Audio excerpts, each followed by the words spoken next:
이번 세션은 영국 국제통상부에서 유럽 스타트업 환경과 영국 진출 지원 프로그램 소개라는 주제로 패널 토크와 Q&A를 진행해 주실 예정입니다. 그럼 이제 패널 토크 진행해 주실 연사분들을 한 분씩 소개를 먼저 드릴 예정인데요. 모더레이터이신 미셸 데이비스 존스님, 그리고 패널로 참여해 주시는 영국 국제통상부의 토니 휴즈님, 또 역시 영국 국제통상부의 러셀 달글래시님, 마지막으로 예림 쿤님까지 총 4분을 모시고 함께 패널 토크 진행해 보도록 하겠습니다. 큰 박수로 4분을 맞이해 주시기 바랍니다.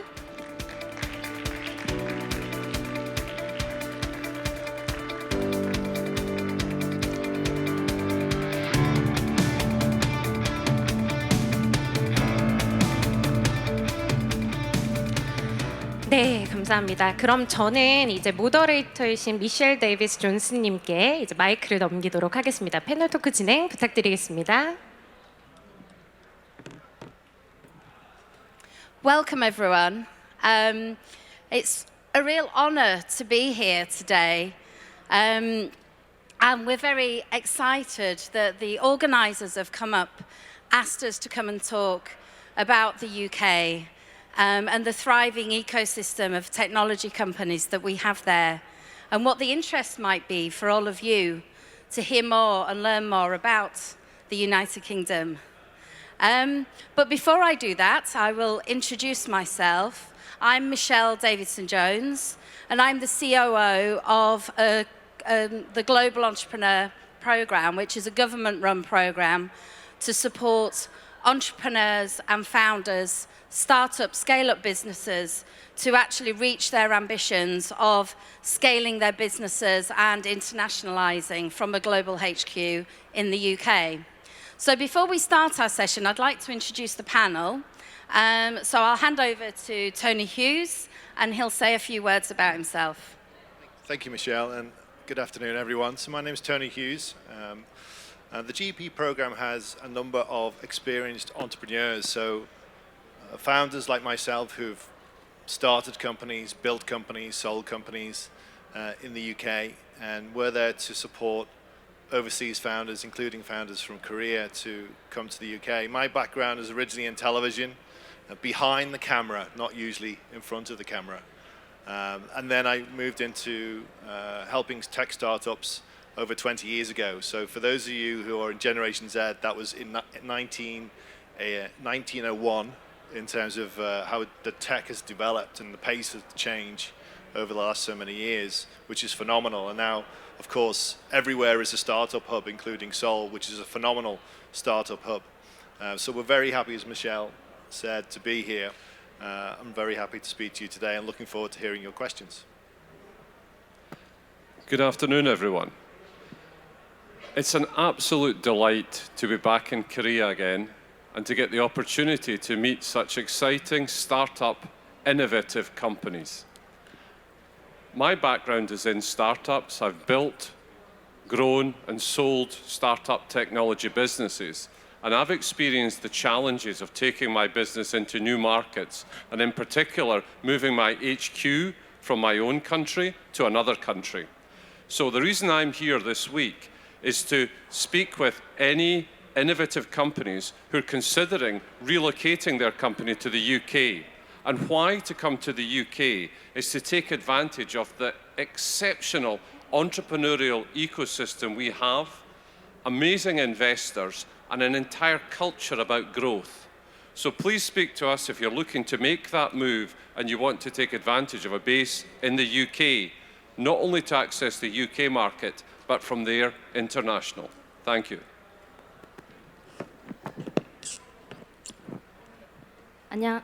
안녕하세요. 저는 한국 사람이기 때문에 한국말로 빠르게 인사드리도록 하겠습니다. 저는 지금 여기 DIT GEP에서 한국 딜메이커로 있는 구예림이라고 하고요.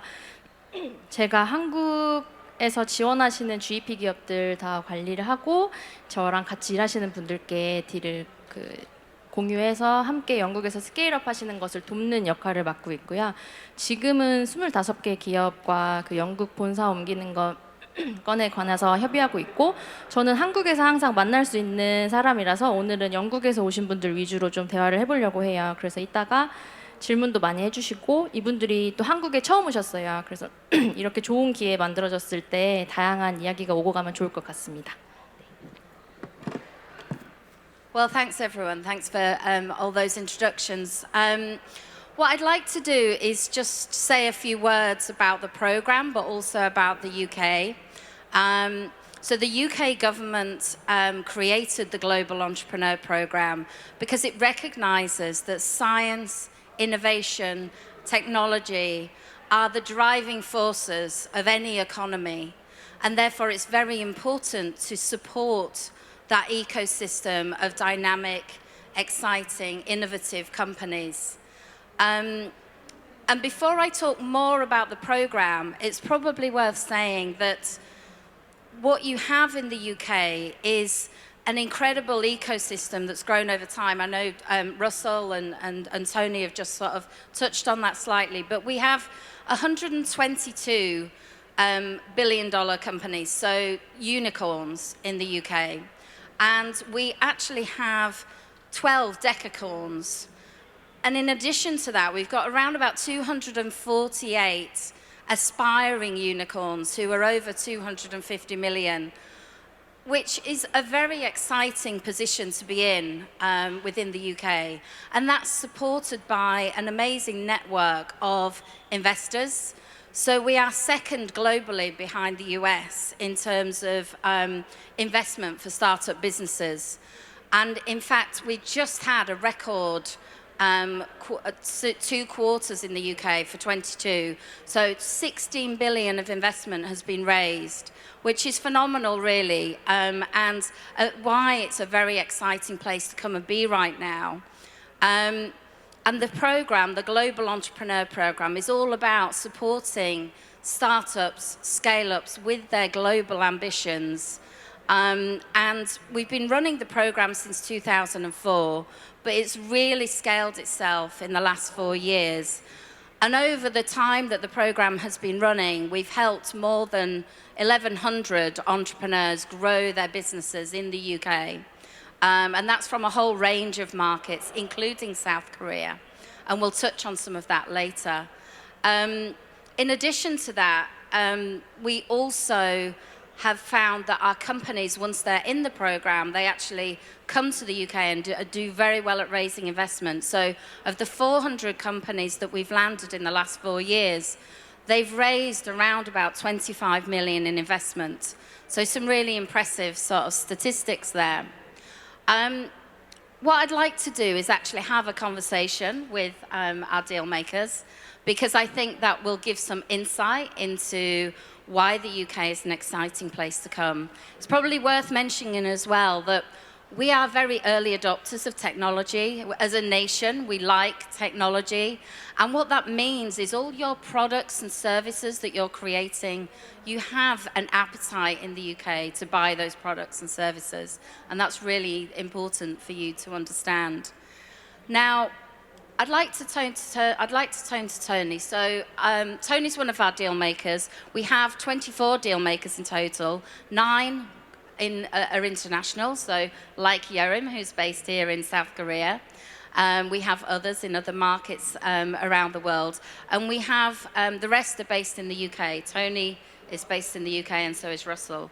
So Tony, I think what a really good question and something that people would want to know is, why would coming to the UK, and what does the UK have to offer that will be exciting for a Korean technology business? Thanks, Michele. I think you touched on it there, which is that we are an early adopter market. We're a very open market. And if I'm a Korean founder, I would find the UK very easy to land in, very easy to set up and to conduct business with. I mean, you can register a business in the UK from here. That's not a problem. The only thing that takes a bit longer used to be setting up your business account, of course. But now that's even easier than it was before. I think the most important thing is that it's your next market. Where do I go to next? I mean, if you're in Korea, perhaps in the past you haven't thought about the UK or Europe even as a next market for you in terms of scale. It might be more appropriate to go to Singapore next if you're raising finance, or it might be Hong Kong, or it might be I'll go to China next for a market, or it might be go to the US. In recent years, there's been change for that. I won't go into the reasons for that because you probably all know it.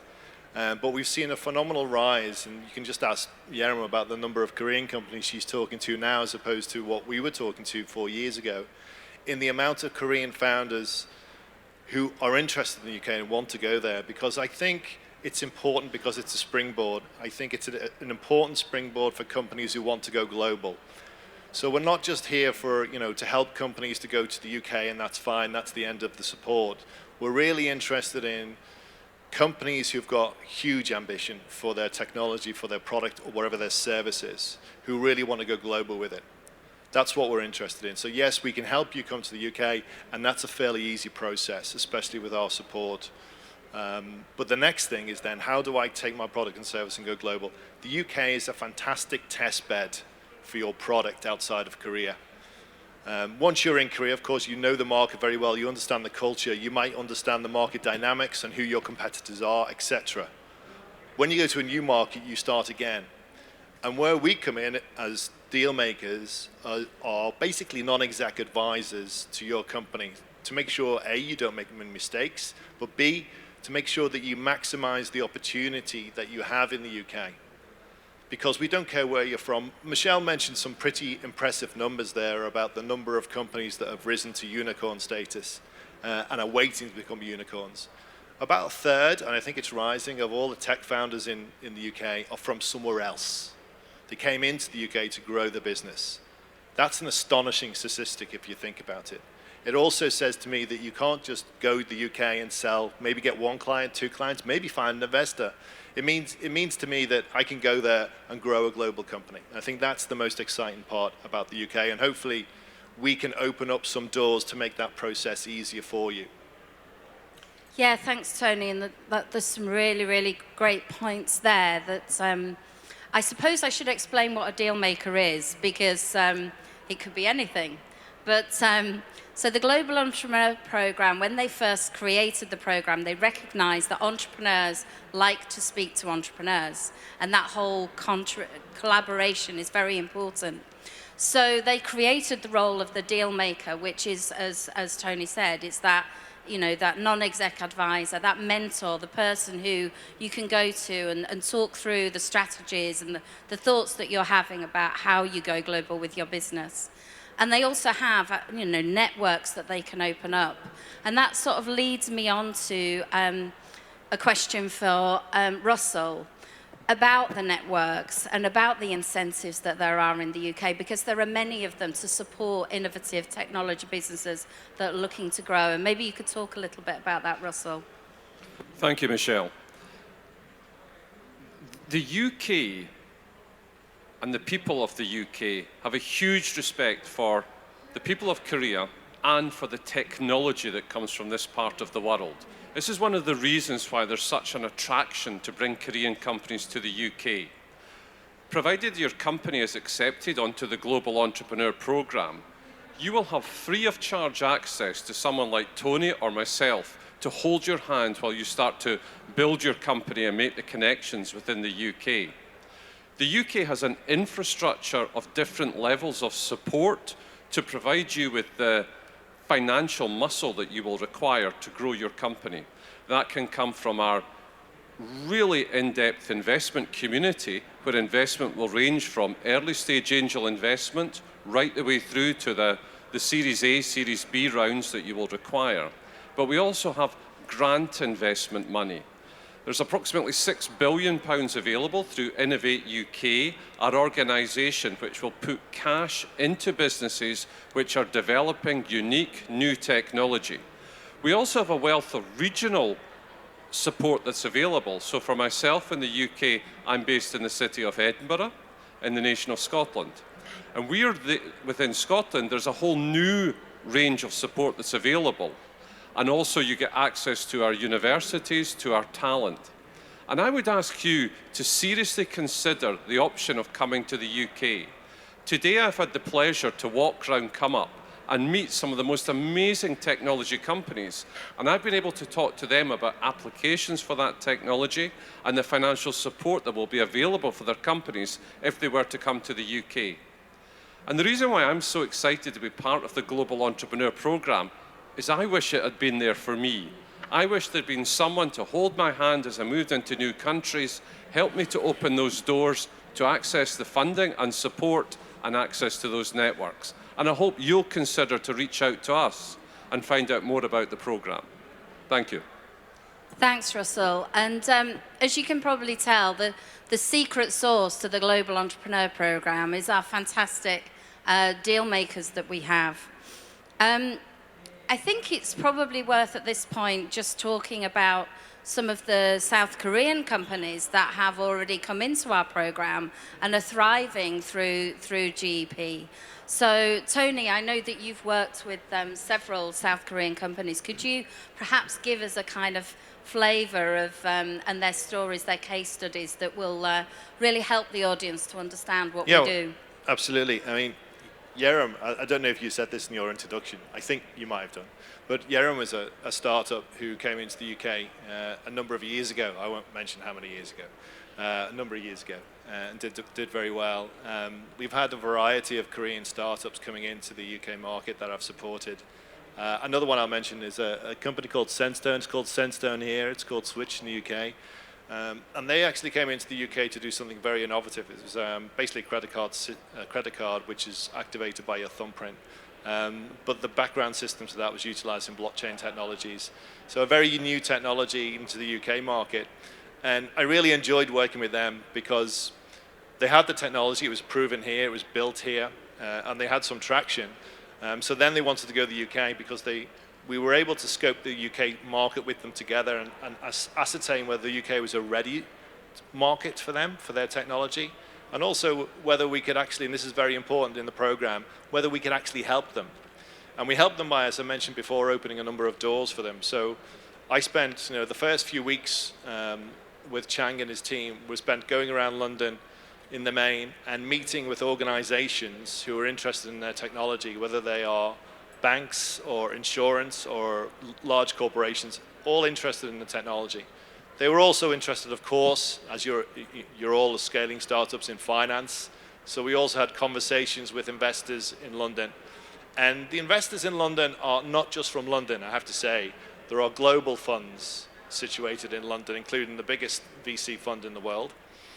So we had lots of interesting conversations in those few weeks. So even before they landed properly in the UK, we were engaging with people who could move their business forward, whether they're clients, whether they were partners, and they needed quite a few partners at that stage, including lots of UX and UI specialists. So partners, potential clients, potential investors, and that really opened out the UK market for them and made their decision much easier in saying, yes, we need to be here, we need to progress these conversations a bit further. So that was the key thing for them. And they've been in the UK now, I think, for over about 5 years and been very successful in doing so. And of course, as I mentioned before, and it's very important, we're not just interested in just helping you with a few connections when you get to the UK. We're not interested in just being like an accelerator program that works with you for 6 weeks or 6 months and gives you a bit of money. We're interested in growing your business and advising your business through different stages. So now Switch, of course, going to different markets, and we're helping them do that. Another example would be a company called IMO, which is more recent, which is a data business. So they're very much looking for, yes, scaling finance, but also, more importantly, in terms of R&D partnerships, research and development partnerships, as they want to iterate their technology. That was their client base, so they're working with early stage companies who are moving very fast, who need to process data and need the ability to label that data in the correct format and way. That was their business model. And they actually landed in a place called Coventry in the UK, which is in the Midlands, which is very much appropriate for them because they needed to be in a research park where they were next to lots of R&D organizations. For whatever you do, whatever technology you have, whatever service you have, there are people in the UK who can help you, and we are very much the conduits for that. I love working with Korean founders because technically they're excellent. Their work ethic is second to none, but they do need help in terms of the market dynamics, how to understand your place in a competitive marketplace, how to understand how to pitch, how to sell, not to investors, to clients, importantly. That's an important thing that you need to learn. And then it's also advising them about how to build and grow their team in the UK and how to engage partners to help you do that, whether that's distributors or resellers, and then how to showcase and publicize your company across the UK in the right way. So it's a mix of things. It's not just one thing that we do for you. It's basically sitting there alongside the founder and helping you across all the different challenges that founders have, which are quite a lot, as I'm sure you all know. Thanks, Tony, and some really great examples there of the kinds of Korean companies that we've been working with. Yerim, I think it's probably worth mentioning that we have 3 of our pipeline companies who are here today pitching. 제가 알기로 오늘 저희 GEP 그 기업 중에 3분이 여기서 발표를 하시는 걸로 알아요. IR 피칭을. 그래서 유비스랩도 계시고 뭐 여러 가지 다른 기업들도 계시는데 혹시 여기 유비스랩 아직 안 오셨죠? 지금 부스 지키시느라 못 오신 걸로 알고 있는데 네, 저희 그 기업들 그 기관에서 이렇게 뭐 저희가 영국 정부 기관이고 그 런던에 있는 사람들이고 저는 한국에 파견돼 있는 건데 이렇게 일을 하긴 하지만 그래도 한국에서 어떤 기관이나 엑셀러레이터나 뭐 VC나 어떤 뭐 스케일업에 관련된 일을 하실 때 저희가 또 한국 정부 기관과 연계해서 도움도 드리고 있고 지금 여기 이 위에는 안 올라오셨는데 영국 대사관 상무관님도 여기 와 계세요. 그래서 저희 그 영국 대사관에 있는 국제통상부 투자팀 무역팀도 한국 스타트업 많이 지원해 드리니까 그런 거를 좀 홍보 뭐라고 할까 좀 많이 활용을 하시면 좋을 것 같고요. 그 영국이 좀 멀게 느껴지신다고 느끼실 수 있는데 생각보다 되게 가까운 나라고 이렇게 제가 이렇게 이번에 모시고 왔는데 좀 앞으로도 자주 이런 자리를 만들어 보려고 해요. 그리고 영국이 저도 창업자인데 영국에서 창업했을 때 가장 좋았던 점은 그 뭐 성별, 나이, 뭐 학력 뭐 여러 가지 그런 제약을 많이 가리지 않고 일을 할 수 있고 이렇게 저도 지금 현직 창업자지만 자기 사업을 유지하면서 정부 일도 하면서 이런 큰 생태계를 좀 구축해서 시너지를 낼 수 있도록 그리고 또 밸류를 높일 수 있도록 많이 좀 환경 자체를 좀 많이 만들어 주시는 편이고 영국은 제도화를 좀 잘해 놓은 것 같아요. 뭐 예를 들어서 스타트업한테 EIS나 SEIS 같은 그런 정부 서포트 스킴이 있어가지고 그런 거를 뭐 예를 들어 등록한 회사는 투자자들이 세금을 감면을 받거든요. 그래서 여러 가지로 그런 많은 다양한 정책들도 운영하고 있으니까 그런 것도 앞으로 차차 홍보를 좀 할 수 있는 기간을 좀 가지면 좋을 것 같아요. 그리고 저희가 세션이 되게 한정돼 있어서 오늘은 이분들 위주로 좀 대화를 해보려고 하는데 이제 Q&A 그 퀘스천 타임 가지면 좋을 것 같거든요. 네, 그래서 여기 앞에 띄워주실 건가요? 어디서 띄워주시죠? 네. 아, 네. Yeah. 여기서 Question time, yeah. 받는 걸로 하겠습니다. So we have Yes, so we've got about 6 minutes left. It would be really great to have some questions. What we really want to know is what are the burning questions in your minds. So please feel free to indicate if you'd like to ask a question of any of the panel. And don't be shy. Gentleman there at the front.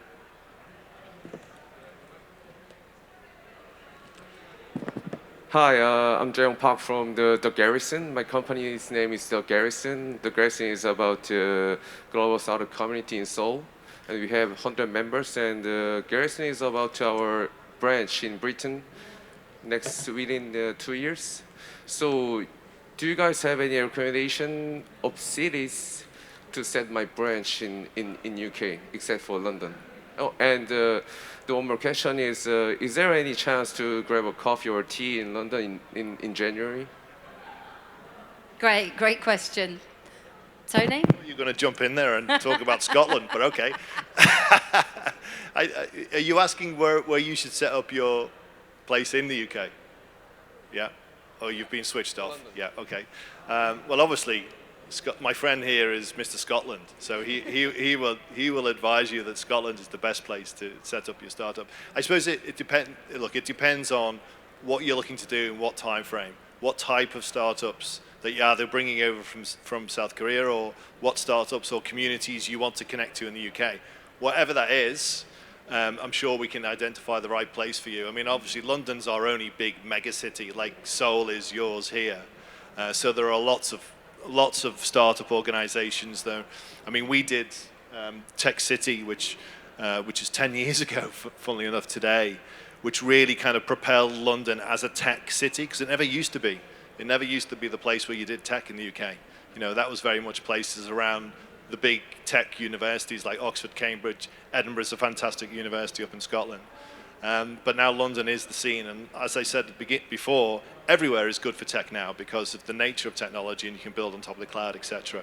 In terms of communities, I would say there are about 12 good-sized tech hubs in the UK all around it that you might want to think about in terms of placing your organization and connecting with everyone else.